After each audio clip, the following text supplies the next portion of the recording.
हरिः ॐ स्वस्ति श्री गणेशाय नमः। ॐ नमो भगवते वासुदेवाय।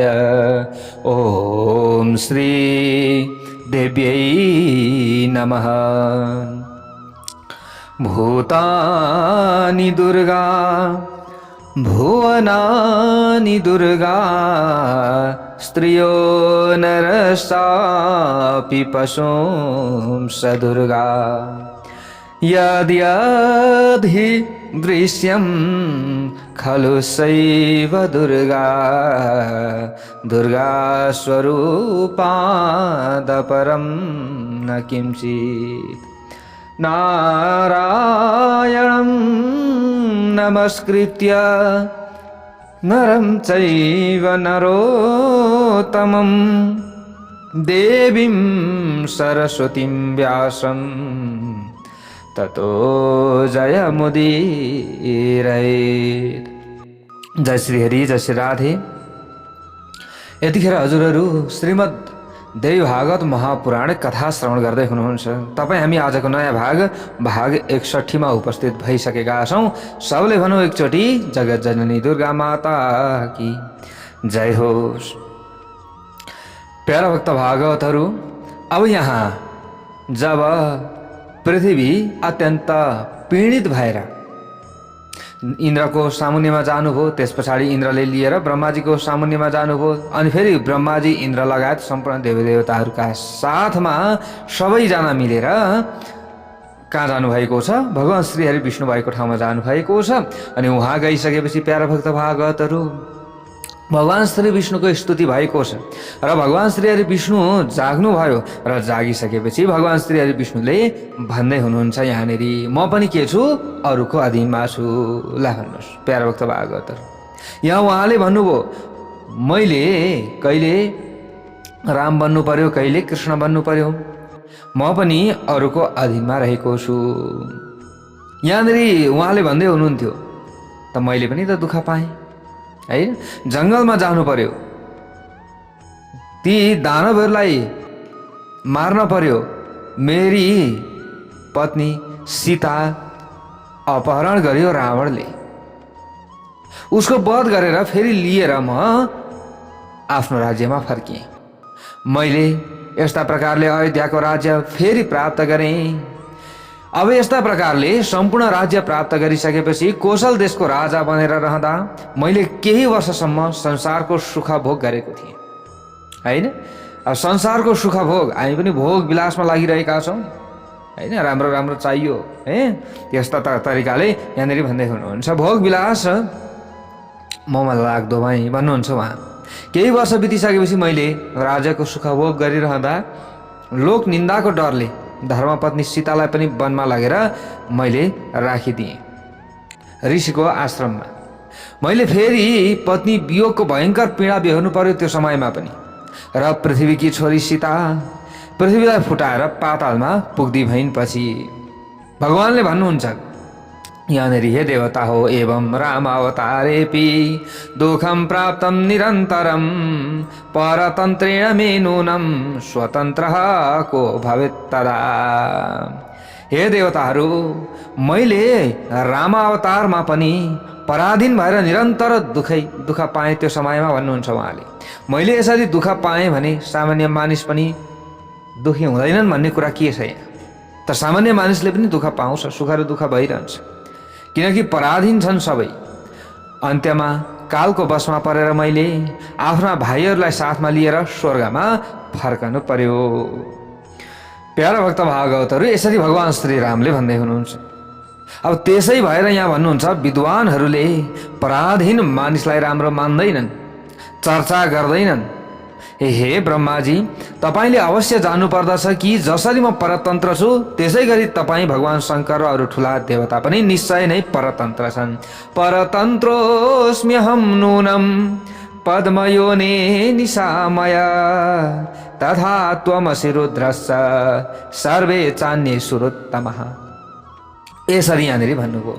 त वेदव्यासजीले अगाडि गएर भन्नुहुन्छ जन्मेजयलाई इत्युक्त्वा भगवान् विष्णु पुनराह प्रजापतिं यन्माया मोहितः सर्वस तत्त्वं जानाति नो जनः। हे जन्मेजय, भगवान श्री हरि विष्णुले यसरी आफ्नो परतन्त्रताको विषयमा देवताहरूलाई बताइसकेपछि फेरि ब्रह्माजीलाई भन्नुभयो। भगवान श्री हरि विष्णुले ब्रह्माजीलाई बताउँदै हुनुहुन्छ नि त यो सबै कुरा।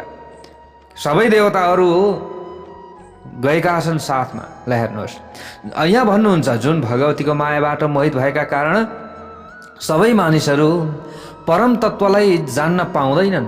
वहाँ भगवतीकै मायाबाट ढाकिएर रहेका कारण हामीहरू पनि जगतका स्वामी शान्त स्वरूप सतचित र आनन्द स्वरूप अविनाशी परम पुरुष परमात्मालाई स्मरण गर्न सक्दैनौँ। हे ब्रह्माजी, म विष्णु हुँ, म ब्रह्मा हुँ, म शिव हुँ यस्तो अभिमान गरेर मोहित भएका हामीहरू सर्वोपरि सनातन परम तत्त्व परब्रह्मलाई जान्न सक्दैनौँ। ती परमात्माको मायाद्वारा मोहित भएको म जादुगरको हातमा जसरी कठपुतली नाचिरहेको हुन्छ त्यस्तै नाचिरहन्छु। सधैँ उनै मायाको अधीनमा चल्ने गर्दछु। यसरी यहाँ बताइएको छ। जब यस कल्पको आरम्भ भएको थियो त्यसबेला हे ब्रह्माजी, तपाईँले, शिवजीले र मैले पनि अमृत सागरमा ती परमात्माको अद्भुत विभूतिको दर्शन गरेका थियौँ भन्नुहुन्छ। यहाँ मणिद्वीपमा पराजित वृक्षको फेदमा रासमण्डल चलिरहेको थियो। त्यहाँ विशाल सभा एकत्रित थियो। त्यस सभाको बीचमा हामीले परमात्मा कि विभूति भगवती महामायालाई साक्षात नजर गरेका थियौँ। यो कसैले बताएको र सुनेको मात्र होइन, हाम्रै आँखाले देखेको कुरा हो। यसरी बताइएको छ। यहाँ भन्नुहुन्छ भगवान श्री हरि विष्णु, यसैले यस अवसरमा सबै देवताले, यो अवसर भनेको उत्तम अवसर हो, यो अवसरमा सबै देवताले ती परम शक्ति, ती परम कल्याणकारिणी भगवती, ती सबै कामनालाई परिपूर्ण तुल्याउने माया र परमात्मा कि आद्या शक्ति भगवतीलाई याद गर्नुपर्दछ। हामीले बारम्बार के गर्नु पर्यो? भगवतीको याद गर्नु पर्यो। ल हेर्नुहोस् प्यारा भक्त भागवतहरू, हामीले कथा सुन्दैछौँ होइन, कथाबाट हामीले बुझ्नु पर्दछ कि यहाँनिर के बताउन खोजिएको छ होइन। कथै मात्रै हामीले सुनेर कथै मात्रै भनेर पनि हुँदैन कि यहाँबाट हामीले बुझ्नुपर्ने जान्नुपर्ने कुरा के हो होइन। दृष्टान्तका साथमा बीचबीचमा केही कुराहरू हजुरहरू समक्षमा मैले राख्ने गरेको छु, जस्तै कुनै पनि महत्त्वपूर्ण कुराहरू आउँछन् भने, अनि हामीले कथा पनि भरपूर रूपमा श्रवण गर्नुपर्दछ। त यहाँनिर भगवानले भन्नुभयो भगवतीको याद गरौँ। भगवान श्री हरि विष्णुले पनि भन्दै हुनुहुन्छ कि तिनै आद्या शक्ति जो पराशक्ति हुनुहुन्छ, ती शक्ति बेगर त हाम्रो केही पनि चल्दैन। त्यसैले उहाँको स्मरण गर्नुपर्दछ। वेदव्यासजी भन्नुहुन्छ इत्युक्त्वा हरिणा देवा ब्रह्माद्या भुवनेश्वरीं सस्मरुर्मनसा देवीं योगमायं सनातनीं। भगवान विष्णुले यसरी उपदेश दिनु भएपछि ब्रह्मा आदि देवताले सनातन स्वरूप भएकी भगवती भुवनेश्वरी योगमायाको एकाग्र चित्तले ध्यान गर्न लाग्नुभयो। देवताहरूले ध्यान गर्न साथ भगवती भुवनेश्वरीले ती देवताहरूलाई प्रत्यक्ष दर्शन गर्नुभयो, अथवा ती देवताहरूलाई प्रत्यक्ष उहाँले दर्शन दिनुभयो। भुवनेश्वरीले दर्शन दिनुभयो, देवताहरूले दर्शन गरे। दर्शन दिँदा भगवती जपा पुष्प 12मासी फुल समान राता वर्णले सुहाउनु भएको थियो। उहाँले आफ्ना 4 बाहुमा पास, अंकुश, वर र अभय मुद्रा धारण गर्नुभएको थियो। त्यस्तै परम सुन्दरी भगवती जो भुवनेश्वरीको दर्शन पाएर सबै देवता परम प्रसन्न भएर स्तुति गर्न लागे। सबै के भए? अत्यन्त प्रसन्न भए त्यो समयमा। त देवताहरूले फेरि स्तुति गर्न लागे भगवतीको। ऊर्णनाभाद्यथा तन्तुर विस्फुलिङ्गा विभावसो तथा जगद्यदे तस्या निर्गतम ताम नता वयम। जसरी माकुराको नाभिबाट धागाको रेसा प्रकट हुन्छ र आगोबाट फिलिङ्गाहरू प्रकट हुन्छन्, त्यसै गरी यो जगत जुन शक्तिबाट प्रकट भएको छ ती भगवती भुवनेश्वरीलाई हामी बारम्बार नमस्कार गर्दछौँ। यहाँ देवताहरूले सबैले यसरी भन्न लागे यन्माया शक्तिर संक्लिप्तम। यसरी यहाँ बताइएको छ जुन भगवतीको माया शक्तिबाट सम्पूर्ण चराचर जगत ओतप्रोत छ। ती चित स्वरूपिणी हुनुहुन्छ, ज्ञान स्वरूपिणी हुनुहुन्छ, करुणा सिन्धु हुनुहुन्छ। भगवती भुवनेश्वरीलाई हामी याद गर्दछौँ। जुन भगवतीको स्वरूप नजान्नाले जीवलाई पटक पटक संसारमा जन्म लिनु पर्दछ, फेरि आउनु पर्यो नि होइन, मृत्यु हुन्छ फेरि आउनु पर्यो, यो चक्कर चलिरहन्छ। जसलाई हामीले जान्न सकेनौँ, जान्ने प्रयत्न गरेनौँ भने फेरि आउनु पर्दछ हामी। ल हेर्नुहोस् है प्यारा भक्त भागवतहरू, जुन भगवतीलाई जान्नाले जीवको संसारको बन्धन समाप्त भएर जान्छ, ती ज्ञान रूपिणी भगवतीलाई हामी याद गर्दछौँ। भगवती भुवनेश्वरीले हामी सबैलाई उत्तम मार्गमा जानका लागि राम्रो बुद्धि दिनुहुनेछ। हामी ती महाभगवती रूपा शक्तिलाई जानौँ। हामी सर्वशक्तिमयी भगवतीको ध्यान गर्दछौँ। भगवतीले हामीलाई सधैँ राम्रो कर्ममा प्रवृत्तिका लागि प्रेरणा प्रदान गर्नुहुनेछ। हे आमा, हजुरले संसारको कष्ट हरण गर्नुहुन्छ, हामी हजुरलाई प्रणाम गर्दछौँ। हजुर प्रसन्न भइदिनुहोस्, दयाले आफ्नो हृदयलाई पगाल्नुहुने हे देवी, हाम्रो कल्याण गर्नुहोस्, हाम्रो यो कार्य सम्पन्न गरिदिनुहोस्। हे महेश्वरी, असुरहरूको संहार गरेर पृथ्वीको भाइलाई उतारिदिनुहोस्। हे भवानी, हजुरले सज्जनहरूको कल्याण गर्नुहोस्। हे कमल जस्ता नयन भएकी महाशक्ति, हजुरले हामी देवताहरूमाथि करुणा गर्नु भएन भने युद्धको मैदानमा तरबार र बाण प्रहार गरेर दैत्यहरूमाथि विजय प्राप्त गर्न हामी कसरी समर्थ हुनेछौँ? त्यसैले हजुरले हामीलाई के गर्नु पर्यो? कृपा गर्नै पर्यो। देवताहरूले यसरी बिन्ती गरिराखेका छन्। यसै रहस्यलाई हजुरले महाभारतको यक्षोपाख्यान प्रसङ्गमा अब यक्षको रूप धारण गरेर हे अग्निदेव यो तृणलाई जलाउनुहोस् भन्ने पद पंक्तिद्वारा प्रकट गर्नुभएको छ। यसै रहस्यलाई हजुरले यसरी प्रकट गर्नुभएको छ। हे माता, कंस, भौमासुर, कालयवन, केसी, जरासन्ध, बकासुर, पुतना, खर, सालवा आदि गरेका यी विभिन्न यी बाहेक अरू जे जति पनि दुष्ट राजाहरू थिए, दैत्यहरू थिए, ती पृथ्वीमा छन्। तिनलाई मारेर हजुरले छिटै पृथ्वीको बोझ हटाइदिनुहोस्। पृथ्वी पीडित भइरहेकी छिन्, त्यसैले हजुरले कृपा गर्नुहोस्। हे कमल जस्ता नयनहरूले सुहाउनु भएकी भगवती, जुन दैत्यलाई भगवान विष्णु, भगवान शिव र देवराज इन्द्रले पनि अनेकौं पटक युद्ध गरेर मार्न सक्नु भएन, ती दैत्य मधु र कैटभ युद्धको मैदानमा हजुरको मोहक मुखमण्डल हेर्दै लीलाको बसमा परेर हजुरकै बाणद्वारा मारिएका थिए। आफ्नो मस्तकमा चन्द्रकला धारण गर्नुहुने हे भगवती, विष्णु, शिव आदि मुख्य देवता पनि हजुरको शक्ति बिना चल्न अथवा फिर्न समर्थ हुँदैनन्।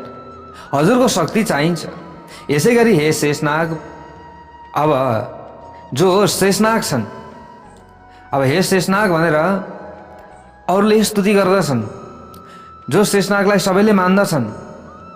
यसै गरी मान्ने जो शेषनाग, जो लक्ष्मणको रूपमा आउनुभएको छ, बलरामको रूपमा आउनुभएको छ, ती शेषनाग पनि हजुरको शक्ति भएन भने पृथ्वी धारण गर्न सक्दैनन्। ती शेषनागले पनि धारण गर्न सक्दैनन् पृथ्वीलाई, जो हजुरको शक्ति चाहिन्छ जसलाई। यसरी यहाँनिर देवताहरूले स्तुति गरिराखेका छन्। अब इन्द्रले पनि अगाडि गएर भन्नुहुन्छ, वाचा बिना विधिरलम भवती हविश्वम कर्तुम हरि किमुरमा रहितो थपातुम संहर तुमी सौपयोजितैश्वरो किम तेताभिरेव सहितः प्रभवः प्रजेशः। इन्द्रले भन्नुभयो, हे भगवती, के ब्रह्माजी सरस्वती बिना विश्वको सृष्टि गर्न सक्नुहुन्छ? के भगवान विष्णु लक्ष्मी बिना संसारको पालन गर्न सक्नुहुन्छ? र के शिवजी पार्वती बिना संसारको संहार गर्न सक्नुहुन्छ? स्त्री भनेका के हुन्? शक्ति हुन्। स्त्री जाति भनेका के हुन्? शक्ति हुन्। शक्ति बिना केही पनि हुन सक्दैन। ती महान देवताहरू, ती शक्ति महाशक्तिहरूका साथमा मात्र आफ्ना कार्य गर्न समर्थ हुन्छन्। यदि शक्तिले छोडिदिने हो भने व्यक्ति निरीह बन्दछ, शक्तिहीन बन्दछ, तेजहीन बन्दछ, कामै दिँदैन। ल हेर्नुहोस्, त्यसैले त हामीले पनि त गृहस्थी धर्म चलाउँछौँ होइन? शक्तिसँग जोडिएर हामी शक्तिशाली भन्दछौँ। पति पत्नी बीचको सम्बन्ध भएन, पति पत्नी बीचमा चाहिँ माया भएन भने शक्ति जब छुट्ने बित्तिकै पुरुषको केही कामै लाग्दैन। ल हेर्नुहोस् है प्यारा भक्त भागवतहरू, त्यसैले त कुनै पनि धर्म कर्म गर्न जाँदाखेरि पनि शक्ति चाहियो होइन, पति पत्नी दुवैजना भएर धर्म कर्म गर्नुपर्दछ, यसरी बताइएको छ प्यारा भक्त भागवतहरू। यहाँनिर यही कुरा बताइएको छ। त भगवान् श्री हरि विष्णुले अगाडि गएर भन्नुहुन्छ, कर्तुम प्रभुर न द्रोहिणो न कदाचनाहम। हे निष्पाप भुवनेश्वरी, हजुरको कला नहुँदा न त ब्रह्माजीले त्रिलोकीको रचना गर्न सक्नुहुन्छ, न म त्रिलोकीको पालन गर्न सक्छु, र न शिव त्रिलोकीको संहार गर्न सक्नुहुन्छ, न मैले केही गर्न सक्छु। हे सम्पूर्ण ऐश्वर्यकी स्वामिनी भगवती, त्रिलोकीको सृष्टि पालन र संहार गर्न समर्थ निश्चय नै हजुर मात्र हुनुहुन्छ, अरू को छ त? को हुनुहुन्छ? केवल हजुर हुनुहुन्छ भनेर यसरी यहाँ भनिएको छ। एवं स्तुता तदा देवी तानाह विबुधेश्वरान् किं तत् कार्यं वदन् त्वद्य करोमि विगत ज्वरः। यसरी देवताहरूले जब देवीको स्तुति गरे नि प्यारा भक्त भागवतहरू, त्यसबेला भगवतीले प्रमुख देवताहरूलाई भन्नुभयो त्यो समयमा, हे देवगण, कुन त्यस्तो महत्त्वपूर्ण कार्य छ? तपाईँहरूले सन्ताप रहित भएर मलाई बताउनुहोस् न त, त्यस भए के गर्नुपर्ने के छ त्यस्तो महत्त्वपूर्ण कार्य, मैले तुरुन्तै त्यो काम गर्नेछु। यस संसारमा देवताहरूद्वारा चाहना गरिएका जस्तै असाध्य कार्यलाई पनि मैले सिद्ध गर्नेछु। हे उत्तम देवतागण, तपाईँहरूले आफ्ना कष्ट के हुन् र पृथ्वीका कष्ट के हुन् ती सबै कुरा बताउनुहोस्। यदि बताउनुभयो भने मैले त्यो कार्यलाई सिद्ध गरिदिनेछु भनेर भन्नुहुन्छ यहाँ। त देवताहरूले अगाडि गएर यहाँनिर भन्न लागे, वसुधेयं भराक्रान्ता सम्प्राप्ता विबुधान् प्रति रुदती वेपमाना च पीडिता दुष्ट भूभुजैः, पीडिता दुष्ट भूभुजैः। त देवताहरूले भने त्यो समयमा, हे भगवती, हजुर राजाहरूद्वारा साह्रै पीरमा परेकी पृथ्वी जो हजुर हुनुहुन्छ, हजुरले अब यो पृथ्वीलाई सान्त्वना दिन पर्यो नि त। दुष्ट राजाहरूद्वारा साह्रै पीरमा परेकी पृथ्वी उनैका पापको भारले व्याकुल हुँदै रुँदै छटपटाउँदै र थरथर काम्दै हामी देवताहरूको नजिकमा आइन्। हे भुवनेश्वरी, यी पृथ्वीको भारी सबैभन्दा पहिले हजुरले हटाइदिनु पर्यो। हे शिवा, हाम्रो अहिलेको सबभन्दा ठुलो अभिष्ट यही हो। हे आमा, प्राचीन समयमा हजुरले ज्यादै बलियो ठुलो पराक्रमी महिषासुर दानवको वध गरिसक्नु भएको छ। त्यसका अतिरिक्त हजुरले त्यसका करोडौं सहायकहरू शुम्भ, निशुम्भ, रक्तबीज, महाबली, चण्ड र मुण्ड, धूम्रलोचन, दुर्मुख र अत्यन्त बलवान कराल जस्ता अनेकौं क्रूर दानवहरूलाई मारिसक्नु भएको छ। जसरी हजुरले ती दैत्यहरूको संहार गर्नुभयो, त्यसै गरी हामी देवताहरूका परम शत्रु पृथ्वीका दुष्ट राजाहरूको पनि वध गरिदिनुहोस् र त्यसपछि पृथ्वीको सहनै नसकिने भारीलाई हटाइदिनुहोस्। यसरी यहाँनिर देवताहरूले भन्दा भए प्यारा भक्त भागवतहरू। अब अगाडि गएर यहाँनिर देवताहरूले यसरी प्रार्थना गरिसकेपछि नीला नयन प्रान्तले सुहाइएकी कल्याणमयी भगवती भुवनेश्वरीले हाँस्दै हाँस्दै मेघ समान गम्भीर वाणीमा आदेश गर्नुभयो।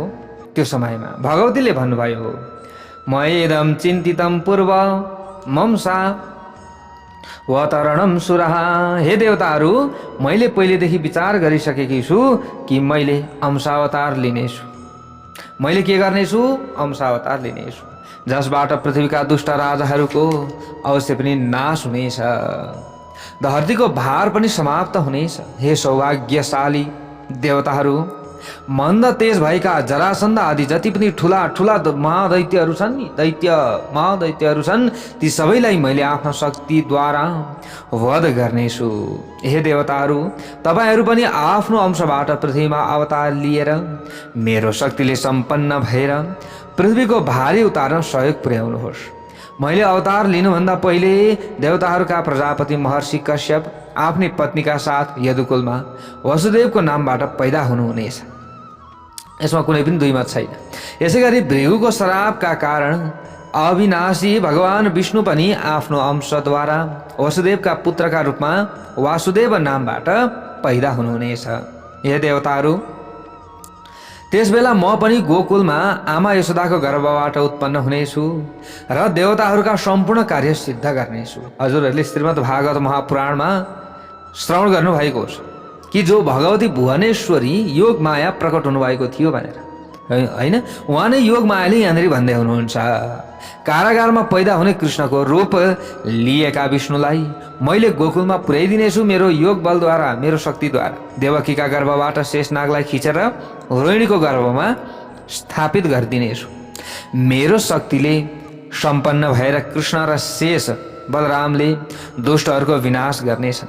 द्वापर युग बितिसकेपछि दुष्ट राजाहरूको पूर्ण रूपमा संहार हुनेछ भन्ने कुरा निश्चित छ। अवश्य पनि साक्षात् इन्द्रको अंशका रूपमा पैदा भएका अर्जुनले पनि दुष्ट राजाका सैनिकहरूको नाश गर्नेछन्। अर्जुन के इन्द्रको अंशबाट आएका हुन् नि त। धर्मको अंश लिएर महाराज युधिष्ठिर पैदा हुनुहुनेछ। यस्तै प्रकारले वायुको अंश लिएर भीमसेन अनि अश्विनी कुमारहरूको अंश लिएर नकुल र सहदेव पैदा हुनेछन्।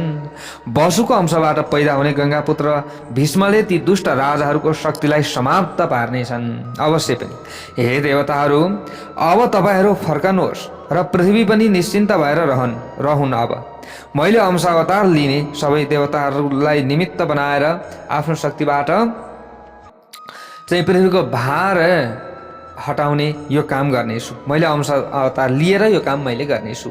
त्यसै प्रसङ्गमा मैले कुरुक्षेत्रमा गएर क्षत्रियहरूको जो दुष्ट छन् नि, अत्यन्त पापी, तिनै राजा बनेर रहेका छन् अहिले, तिनीहरूको संहार मैले गर्नेछु। यसमा कति पनि सन्देह छैन भनेर भगवतीले भनिदिनु। ल हेर्नुहोस्, र भगवान श्रीकृष्ण आउनुपर्ने मुख्य कारण के थियो त? श्रीमद् देवी भागवत महापुराणबाट हामीले यो कुरा यहाँनिर श्रवण गर्दैछौँ कि भगवान श्रीकृष्ण किन आउनु परेको थियो त।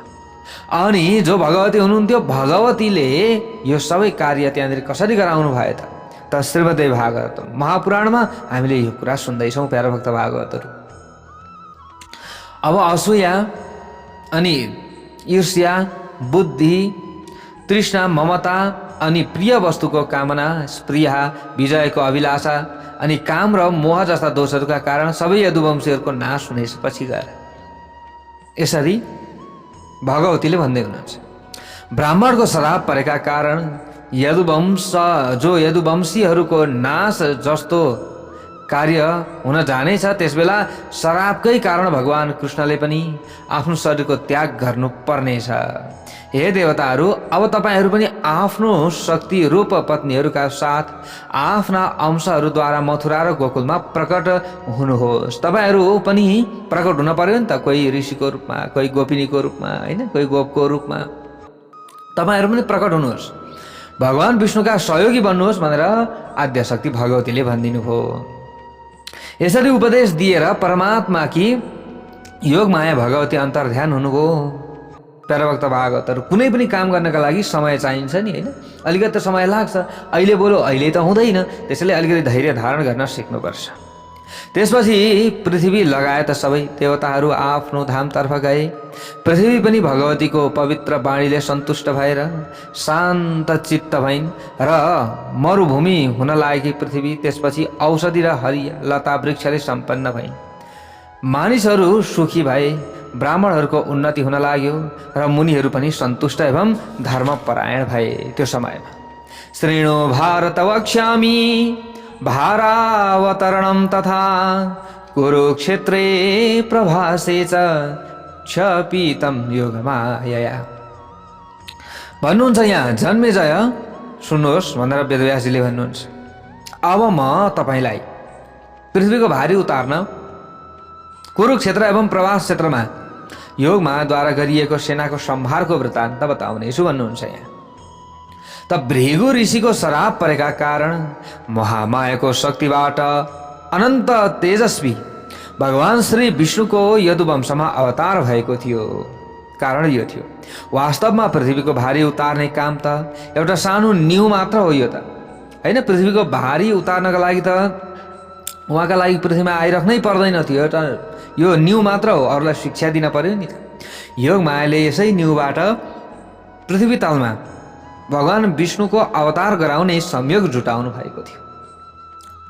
यो पनि कारण छ। हे राजन, भगवती योग मायाले ब्रह्मा विष्णु र देवताहरूलाई नचाउन सक्नुहुन्छ भने तमोगुण र रजोगुण र सत्वगुणले भरिएका सामान्य मानिसहरूलाई नचाउने कुरामा कि अचम्मको कुरा भएर स्वयं भगवान श्रीहरि विष्णु अनि शङ्कर ब्रह्मा सबै उहाँको इसारामा नाच्नुहुन्छ।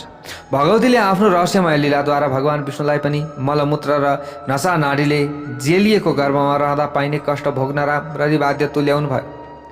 कृष्ण अवतार भन्दा पहिले रामको रूपमा अवतार लिनुहुँदा पनि उनै योग मायाले जसरी देवताहरूलाई बाँदर बनाउनु भएको थियो र भगवान विष्णुलाई सीता वियोगको दुःखले व्यथित तुल्याउनु भएको थियो भन्ने कुरा तपाईँलाई थाहा भएकै हो।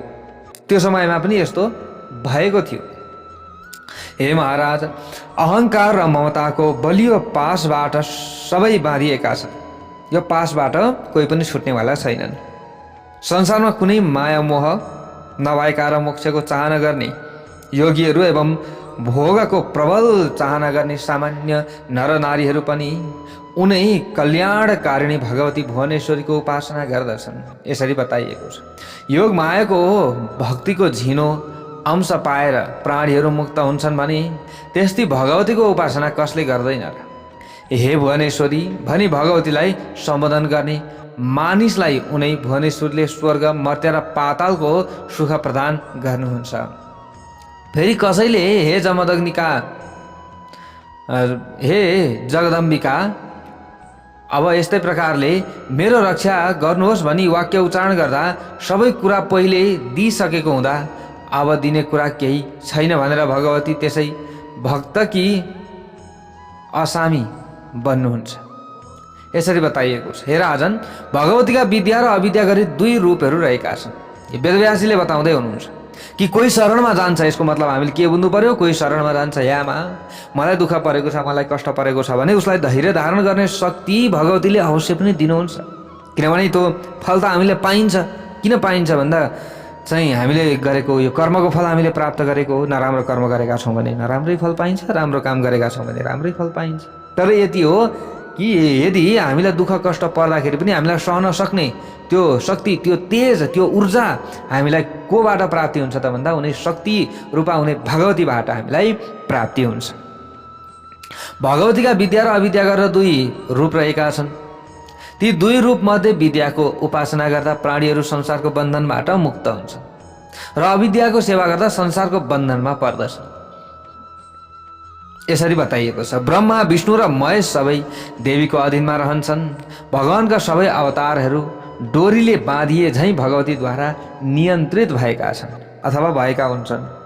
भगवान विष्णुले भगवतीकै अनुशासनमा रहेर कहिले वैकुण्ठको र कहिले क्षीर सागरको आनन्द लिनुहुन्छ। कहिले भगवानले अत्यन्त बलशाली दानवहरूका साथमा सङ्ग्राम गर्नुहुन्छ भने कहिले ठुला ठुला यज्ञ गर्नुहुन्छ। यसै गरी कहिले तीर्थमा कठोर तपस्या गर्नुहुन्छ र फेरि कहिले उनै योग निन्द्राको बसमा परेर शेष नागको शय्यामा शयन गर्नुहुन्छ। भगवान मधुसूदन नारायण कहिल्यै पनि स्वतन्त्र हुनुहुन्न, अरूको अधीनमा उहाँ पनि रहनु भएको छ। भक्तको अधीनमा उहाँ विशेष रहनुहुन्छ।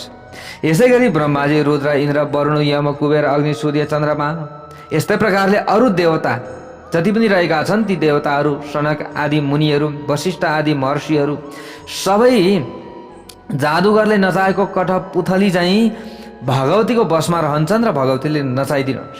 जसरी नाग छेडिएका गोरुहरू आफ्नो स्वामीको अधीनमा रहेर हिँड्ने अथवा डुल्ने गर्दछन्, त्यसै गरी सबै देवता पनि कालको पासले बाँधिएका हुन्छन् भनेर यसरी बताइएको छ। यहाँ यस्ता प्रकारले अब भनिराख्नु भएको छ वेदव्यासजीले। तथैव देवता सर्वा कालपास नियन्त्रिता। हे राजन, हर्ष, शोक, निन्द्रा, तन्द्रा, आलस्य आदि भाव सबै शरीरधारीका शरीरमा सधैँ रहने गर्दछन्। ग्रन्थकारहरूले देवताहरूलाई अमर र अजर मानेका छन्, तर ती देवता शब्दले मात्र अमर हुन्, अर्थबाट अमर छैनन् उनीहरू। यसरी बताइएको छ। जुन देवताहरूमा उत्पन्न हुने, पालित हुने र नाशमा जाने अवस्थाहरू रहन्छन् ती देवता अमर र अजर कसरी भन्न सुहाउँछ। ती देवताहरू सधैँ बुद्धि भएका अथवा धेरै बुद्धि भएका, सधैँ बुद्धिमानी काम गर्न खोज्ने भए तापनि दुःखले किन पीडित हुन्छन् त? उनीहरू पीडित हुन्छन्, बुद्धिमानीपूर्वक काम गर्न खोज्छन्, धेरै बुद्धि लगाएर काम गर्छन् र दिमाग भएका बुद्धि भएका पनि छन्, तर पनि दुःख पाउँछन्। जब ती देवता पनि सामान्य नरनारी झैँ अनेक थरीका कुलत र क्रीडामा आसक्त हुन्छन् भने ती देवताहरूलाई किन देव भनिन्छ त? यसमा कुनै सन्देह छैन कि ती देवताहरूको सामान्य जीव जन्तु झैँ उत्पत्ति हुन्छ, यसरी बताइएको छ। र क्षणमा नाश पनि हुन्छ। देवताहरूको उत्पत्ति पनि हुन्छ र नाश पनि हुन्छ। यस्तो स्थितिमा देवताहरूको उपमा जलमा उत्पन्न हुने किरा र लामखुट्टेहरूसँग किन दिन सकिँदैन? के उनीहरूको समान जस्तै भएन र उनीहरूको पनि जीवन? आयु समाप्त भएपछि ती देवता मर्छन् भने तिनीहरूलाई अमर नभनेर मर किन नभन्ने र? केही मानिसहरू 1 वर्षको आयुका हुन्छन्, केही मानिस 100 वर्षसम्म बाँच्दछन्। ती मानिसहरूभन्दा देवताहरूको अधिक आयु चाहिँ हुन्छ। फेरि आयु चाहिँ अधिक हुन्छ, धेरै हुन्छ। देवताहरूभन्दा ब्रह्माजीको आयु धेरै हुन्छ, अनि ब्रह्माजीको भन्दा शिवजीको आयु धेरै हुन्छ, र शिवजीको भन्दा भगवान् श्री हरि विष्णुको आयु धेरै हुन्छ। तर अन्त्यमा ती सबै नाशमा प्राप्त हुन्छन्। फेरि केही समयपछि क्रमैले उत्पन्न हुन्छन् र बढ्दै जान्छन्। फेरि सृष्टि हुन थाल्दछन् त ब्रह्मा विष्णु महेश फेरि प्रकट हुनुहुन्छ। प्रलय पछाडि फेरि सृष्टि हुन थालिसकेपछि। अनि यस्तै प्रकारले निश्चय नै सबै प्राणीहरूको मृत्यु हुन्छ। सबै प्राणीहरूको के हुन्छ? मृत्यु हुन्छ। मरेका प्राणीहरूको जन्म पनि हुन्छ। जन्मेका प्राणीहरूको मृत्यु र मरेका प्राणीहरूको जन्म अवश्य पनि हुन्छ। यसरी गाडीको पाङ्ग्रो चाहिँ सबै प्राणीहरूमा जन्म र मृत्युको चक्कर लागिरहन्छ। यसमा कति पनि सन्देह छैन। माया मोहको जालले ढाकिएको प्राणी कहिले पनि मुक्त हुन हुँदैन, अथवा कहिले पनि मुक्त हुन सक्दैन माया र मोहमा यदि जेलिएको छ भने। किनकि माया रहेसम्म मोहको बन्धन कहिले पनि काटिँदैन। मेरो घर भनौँ, मेरो स्त्री भनौँ, मेरो पुत्र भनौँ, मसँग यति सम्पत्ति छ भनौँ, उति सम्पत्ति छ भनौँ, त्यतैतिर मन लगाइराखौँ, अनि कहाँबाट मुक्ति हुन्छ त? कथा त सुन्दैछौँ हामीले प्यारा भक्त भागवतहरू, यसलाई बुझ्ने पनि प्रयत्न गरौँ। यहाँ भन्नुहुन्छ, हे राजन, सृष्टिको क्रममा ब्रह्मा आदि सबै देवताहरू उत्पन्न हुन्छन् र कल्पको अन्त्यमा क्रमैले तिनीहरूको नाश पनि हुन्छ। उत्पन्न हुन्छन् अनि के हुन्छन्? उनीहरू नाशमा पनि परिणत हुन्छन्। जसको नाशका निमित्त जुन तत्त्व कारण बनेर रहेको हुन्छ त्यसै कारणद्वारा त्यसको मृत्यु पनि हुन्छ। विधाताले जुन कुराको विधान गरेका छन् त्यो अवश्य हुन्छ, त्योभन्दा विपरीत केही पनि हुन सक्दैन। यसरी बताइएको छ, जन्म मरण वृद्धावस्था रोग दुःख अथवा सुख जुन निश्चित गरिएका हुन्छन् ती त्यसै रूपमा प्राप्त पनि हुन्छन्। यो निश्चय गरेको कुरा हो। त्यसैले अब विपरीत अर्को सिद्धान्त छैन। अब यो जस्तो सिद्धान्त छ त्यसै अनुसार अगाडि बढ्नु पर्यो। योभन्दा विपरीत अरू कुनै पनि सिद्धान्त हुन सक्दैन। प्रत्यक्ष देखिने सूर्य र चन्द्रमाले सबैलाई सुख दिन्छन्। यदि हुँदा पनि सूर्य र चन्द्रमाका शत्रु राहुले ग्रहणको अवसरमा दिने पीडालाई कसैले निवारण गर्न सक्दैन। हेर्नुहोस् है प्यारा भक्त भागवतहरू, जे कुरा हो नि त्यो यो सबै के गर्नुपर्दछ? भोग्नेले भोग्नै पर्दछ। जसले जस्तो कर्म गर्दछ त्यही अनुसारको उसले भोगनी भोग्नु पर्दछ। त वेदव्यासजीले यही भन्दै हुनुहुन्छ जन्मेजयलाई। सूर्यका छोरा शनिलाई मन्द भनिन्छ, चन्द्रमालाई क्षय रोग भएको र जो कलङ्की पनि भनिन्छ। हे राजन, ठुला ठुला देवताहरूका विषयमा पनि विधिको विधान अटल रहेको छ। ब्रह्माजी वेदका रचयिता हुनुहुन्छ होइन र? जगतका सृष्टिकर्ता र बुद्धिदाता मानिनुहुन्छ ब्रह्माजी। उहाँ पनि आफ्नै आफ्नै गल्तीका कारणले गर्दा उहाँ मोहित हुनुभएको छ। विभिन्न व्यक्तिहरूसँग व्याकुल हुनुभएको छ उहाँ, होइन? यस्ता विविध उदाहरणहरू छन्। जब शिवजीको धर्मपत्नी सतीले आफ्नो शरीरलाई योगाग्निद्वारा डढाएर प्राणत्याग गर्नुभयो त्यसबेला संसारकै दुःख हरण गर्ने भगवान् शिवजी पनि शोकमा डुब्नु। अरूको दुःख हरण गरिदिनुहुन्छ उहाँले, तर आफै पनि उहाँ शोकमा डुब्नुहुन्छ। अत्यन्त वेदना बेहोर्नु भयो उहाँले पनि। कामको आगोले जलिरहनुभएका शिवजी यमुना नदीमा कुद्नु भयो। शिवजीकै तापका कारण यमुनाको जल पनि निलो वर्णको भयो। यमुनाको जल किन निलो भयो त भन्दा भगवान् शिवजीको जुन तापको कारणले गर्दा। यसरी बताइएको छ। जब शिवजी दिगम्बर नाङ्गो भएर भृगु ऋषिको वनमा गएर विहार गर्न लाग्नुभयो त्यसबेला भृगु ऋषिले अत्यन्त कामातुर देखिएका शिवजीलाई श्राप दिए।